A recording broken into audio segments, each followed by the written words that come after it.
अभिषेक मिश्रा लिखते हैं कि भगवान प्रणाम। जागरण के प्रयोग के दौरान रात्रि की गहरी निद्रा के बाद सुबह जागरूकता का खो जाना क्या स्वाभाविक है? कोई उपाय बताएं।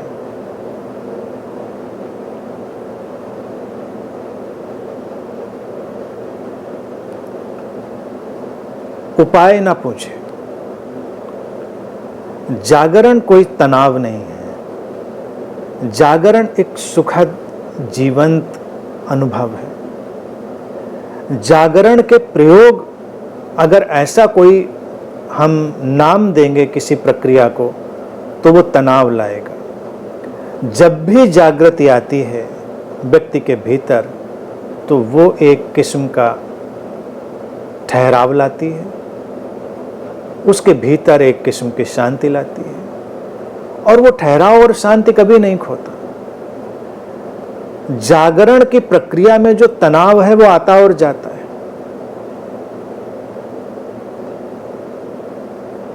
नींद और जागरण का जैसे चक्र चल रहा है, जैसे तुमने लिखा है रात में सो गए सुबह उठे, तो ऐसे ही जीवन में हमारे अंतरतम में तमाम प्रक्रियाएं चल रही हैं।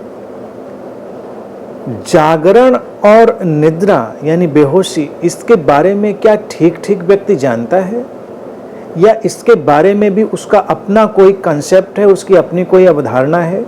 वो किस बात को जागरण समझता है और किस बात को निद्रा समझता है?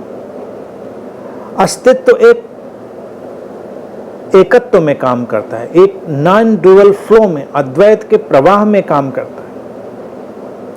अब वो उस प्रवाह में, उस फ्लो में काम करेगा तो हमारी परिभाषाओं के लिए उसमें जगह नहीं होगी। इसीलिए लाओ त्से ने जब कहा कि उसको कहा नहीं जा सकता ताओ को, क्योंकि कहेंगे तो भेद खड़ा होगा और उसको समझना मुश्किल हो जाएगा। इसीलिए अगर उपाय पूछा तो बात चूक जाएगी। उपाय मत पूछो, जो चल रहा है उसके साथ बहो।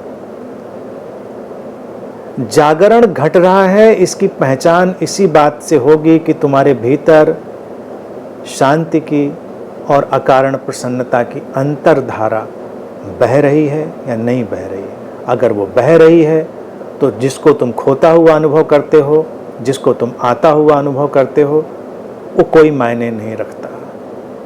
वो सब चलता रहेगा, वो चक्र घूमता रहेगा, लेकिन वो धारा, अंतर्धारा शांति की और प्रसन्नता की, वो अगर है तो सब ठीक चल रहा है।